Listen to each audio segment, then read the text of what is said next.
Caros alunos, estamos mais uma vez para iniciar a segunda unidade, o segundo módulo, que se refere aos equipamentos de proteção coletiva e especificamente à ventilação industrial, que é uma forma de proteção coletiva.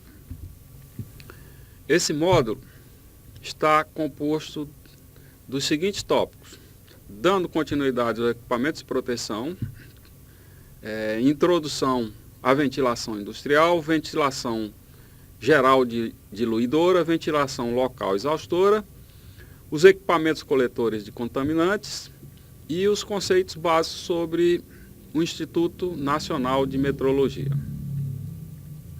Dando continuidade aos equipamentos de proteção coletiva, nós falaremos de alguns dispositivos de proteção para limitação de quedas, mas mais especificamente na construção de edifícios cujo número de pavimentos seja superior a 4, ou a sua altura equivalente, ou seja, aproximadamente 20 metros. Sempre que houver essa condição, é obrigatório instalar uma plataforma de proteção principal. Dependendo da altura do empreendimento, também é obrigatório instalar plataformas secundárias, conforme está previsto na NR18, que trata da segurança do trabalho na construção civil. A plataforma principal é mais conhecida como bandejão e ela tem que ser instalada logo após se concretar a primeira laje. A distância entre o edifício e a extremidade da plataforma é de 2,5 metros, acrescentando-se em seguida, na extremidade, 80 centímetros com uma inclinação de 45 graus. As plataformas secundárias devem ser instaladas de 3 em 3 lajes, contadas a partir da plataforma principal. Ela terá no mínimo 1,40 m da face externa da edificação, acrescida também de 80 centímetros e também inclinada com 45 graus, conforme a gente pode ver nas figuras 5.1 e 5.2 dos slides. Ela deve contornar toda a edificação. São instaladas redes de proteção presas às extremidades dessas plataformas para complementos desse sistema de proteção. Essas redes devem ter resistência suficiente e o orifício com distâncias de 20 a 40 milímetros. As edificações com pavimentos recuados nos andares mais altos, a plataforma principal deverá ser instalada na primeira laje onde há o recuo e as secundárias a partir da 4ª laje, ou seja, da mesma forma, só que na parte do recuo. Onde não há recuo, coloque as plataformas terciárias na altura da primeira laje e quantas mais precisarem, dependendo do número de andares, só que agora de 2 em 2 lajes. Edificação com pavimentos no subsolo. Instala-se plataformas terciárias, também de 2 em 2 lajes, contadas na direção do subsolo, a partir de onde está instalada a plataforma de proteção principal ou bandejão. Nós temos aí uma figura ilustrando a instalação dessas plataformas principal, bandejão, as secundárias e as terciárias, considerando recuo para pavimento superior, a edificação com maiores dimensões e recuo para subsolo. Introdução à ventilação industrial. A ventilação industrial é uma técnica utilizada em diversos setores e atividades humanas, cujas suas principais aplicações e finalidade é a conservação de materiais e equipamentos e controlar o ambiente nos locais ocupados pelo ser humano. Ventilação natural é a troca de ar de um recinto através de aberturas, através da diferença de densidade entre o ar externo e interno e pela ação do vento. Então promove um fluxo de ar, ou seja, uma corrente de ar, devido a essa diferença de densidade entre o ar externo. Já a ventilação mecânica é realizada através de um equipamento mecânico, normalmente os ventiladores ou o sistema de ar condicionado, que força esse fluxo de ar no sentido de fora para dentro ou então de dentro para fora. Dando continuidade à introdução à ventilação industrial, com relação à segurança do trabalho, que tem o objetivo de controlar a pureza do ar em determinado ambiente ocupado pelos trabalhadores, cujo objetivo é manter a segurança e o bem-estar, ou seja, o conforto dos trabalhadores que estão expostos a essas condições. O principal objetivo é dispersar os contaminantes, ou seja, diluir a concentração de gases e vapores tóxicos e controlar micro-organismos e poeiras que possam estar suspensas no ar. Ou então reduzir odores e promover, finalmente, o conforto térmico dos trabalhadores. Quais são as principais aplicações da ventilação industrial? O controle de contaminantes, para que se enquadre a níveis aceitáveis para o ser humano. Controle da temperatura e umidade, também para se adequar ao conforto do trabalhador. Prevenção ao fogo e a explosões, dependendo da concentração de vapores, névoas, ou qualquer substância inflamável ou explosiva. E nós podemos observar também que o objetivo dessa ventilação industrial é impedir que sejam lançados contaminantes na atmosfera, através de chaminés ou outros recursos que venham a poluir o ambiente, o ar externo, e que isso possa ameaçar a saúde e a vida da população das vizinhanças, ou então até mesmo de locais relativamente afastados devido à locomoção desses gases lançados. Quais são as medidas de controle? As medidas de ordem geral e os equipamentos de proteção coletiva têm sempre a prioridade em relação à adoção dos equipamentos de proteção individual. Então, ou seja, é preferencialmente que sejam adotados EPC, em relação aos EPIs. Eles podem substituir materiais nocivos por outros menos nocivos ou inócuos, podem modificar os processos e métodos de trabalho, devem enclausurar ou isolar os postos de trabalho que produzem determinada poluição. Pode ser feito através de uma ventilação local exaustora, ou então a ventilação geral diluidora. Ou então, por último, pelos equipamentos de proteção individual, quando os EPCs não forem eficazes. Ventilação geral diluidora. A ventilação geral diluidora proporciona a ventilação de um ambiente de uma forma geral, de um modo global. Quais são os principais tipos de ventilação industrial? A ventilação natural, controlada, ou seja, a infiltração por frestas não é uma ventilação controlada, embora seja natural. Ventilação geral para conforto térmico e diluidora por insuflamento e por exaustão, que é uma ventilação mecânica. Quais são os principais tipos de ventilação geral diluidora?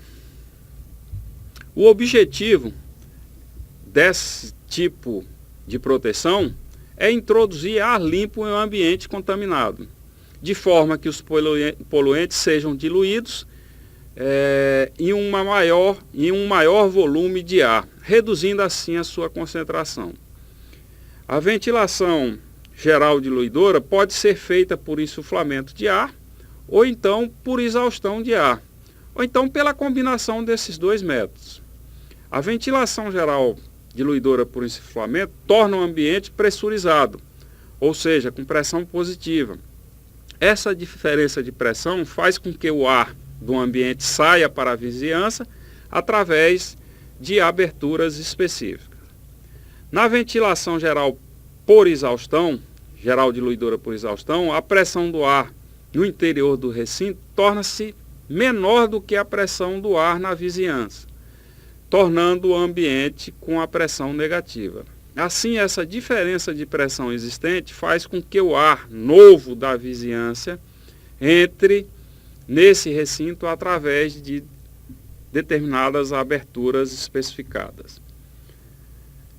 Nós temos nesse slide a seguir a ilustração desses dois tipos de ventilação, por exaustão e por insuflamento.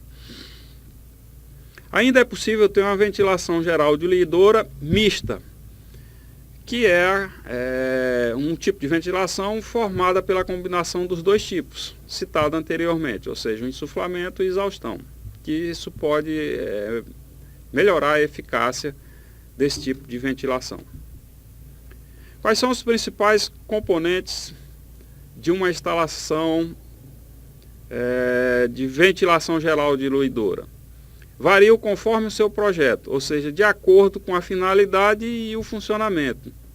Então, normalmente ela é composta por uma tomada de ar externo, um filtro, um ventilador de insuflamento, dutos de transporte desse fluxo de ar, as bocas de insuflamento, ou então as bocas de exaustão, e os ventiladores de exaustão, se for a modalidade de exaustão.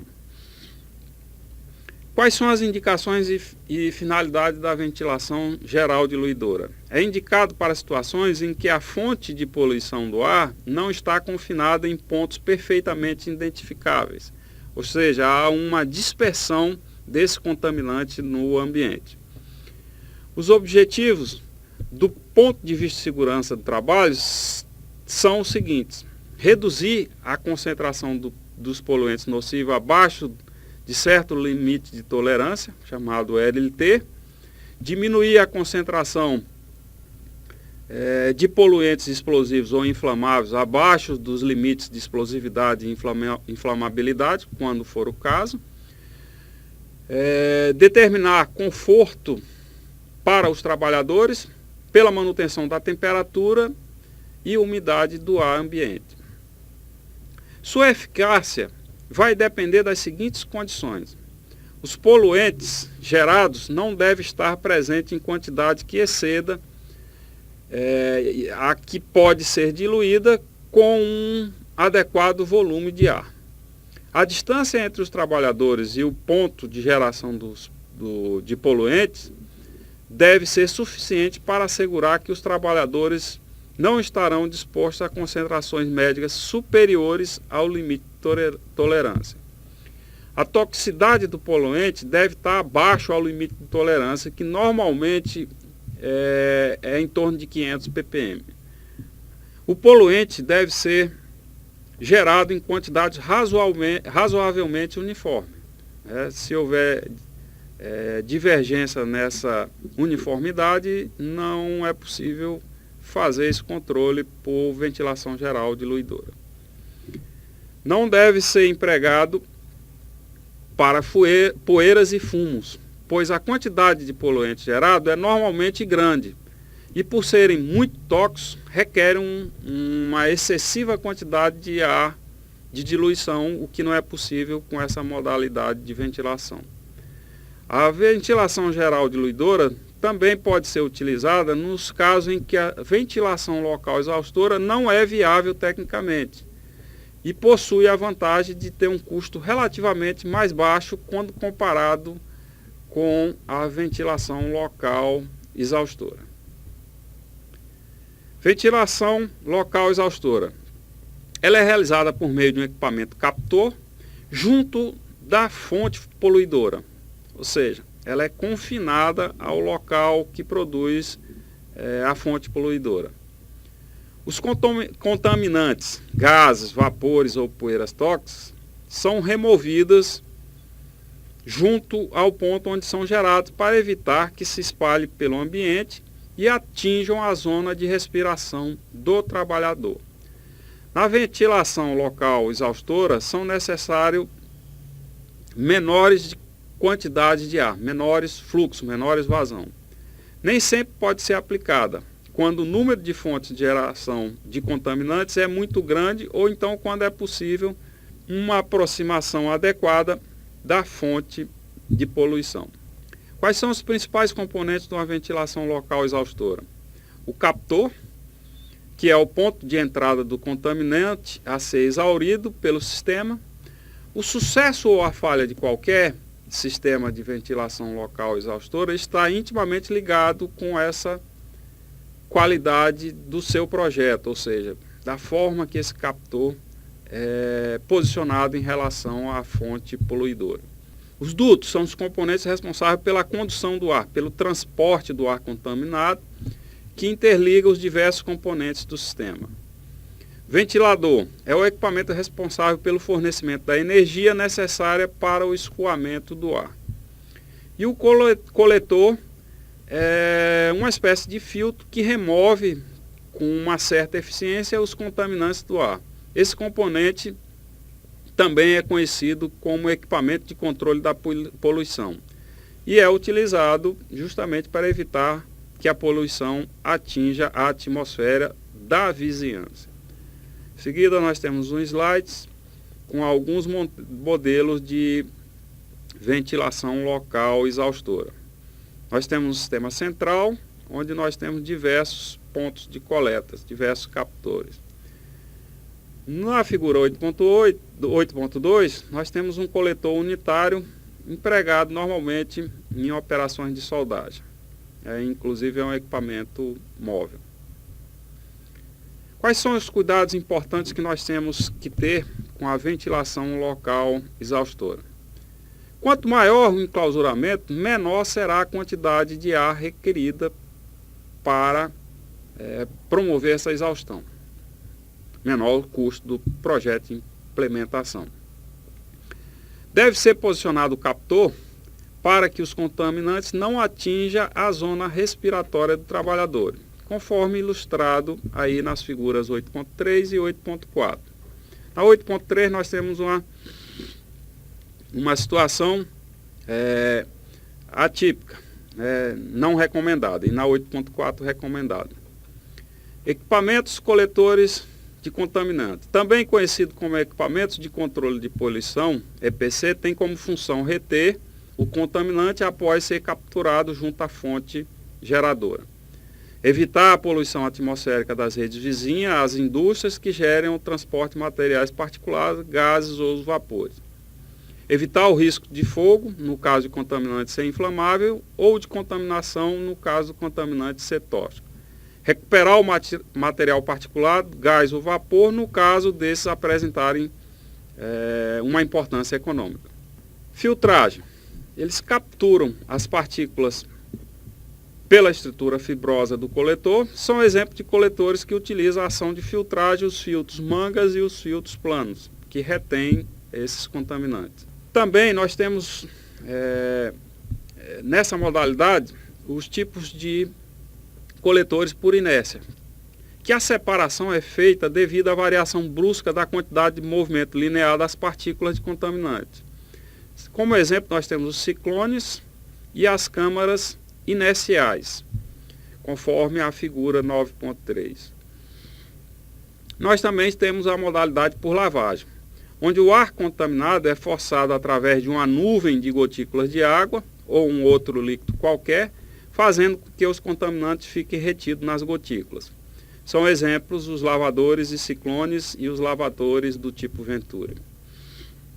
E por fim, nós temos os equipamentos eletrostáticos, que a aplicação de uma alta diferença de potencial elétrico no ar contaminado faz com que esse se ionize. Assim, os íons se depositam nas partículas de contaminantes, carregando-as eletricamente e fazendo com que migrem em direção ao polo de carga elétrica contrário, onde são capturados. Um exemplo desses componentes que utiliza esse mecanismo de separação são os preceptores eletrostáticos. Para finalizar, nós vamos falar um pouco sobre o Instituto Nacional de Metrologia, Qualidade e Tecnologia, o INMET. O que vem a ser o Inmetro? É um instituto cujo objetivo é fortalecer as empresas nacionais com o crescimento da produtividade e adotando meios que levam à melhoria da qualidade dos produtos e serviços fornecidos aos consumidores. Por meio da metrologia e da avaliação da conformidade, o Instituto tem como missão transmitir a segurança aos brasileiros, ou seja, esses consumidores, em relação aos produtos, gerando inovação e competitividade. O que vem a ser metrologia? De acordo com o Inmetro, metrologia é a ciência que abrange os aspectos teóricos e práticos que se referem às medições, que são divididas tecnicamente em metrologia científica e industrial e metrologia legal.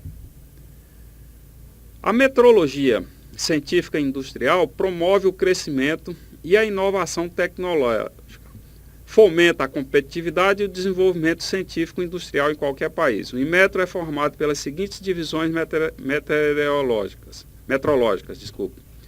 Divisão metrológica acústica, divisão metrológica elétrica, divisão metrológica mecânica, divisão de metrologia térmica, divisão de metrologia óptica, divisão de metrologia química, divisão de metrologia de materiais, de metrologia em dinâmica de fluidos e divisão de metrologia em telecomunicações.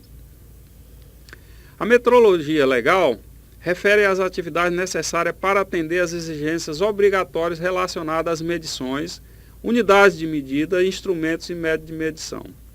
Seu principal objetivo é proteger o consumidor com relação ao consumo de produtos e serviços que requerem medição. Nós temos como exemplo as balanças, as bombas de combustíveis, os taxímetros e os medidores de velocidade, entre outros,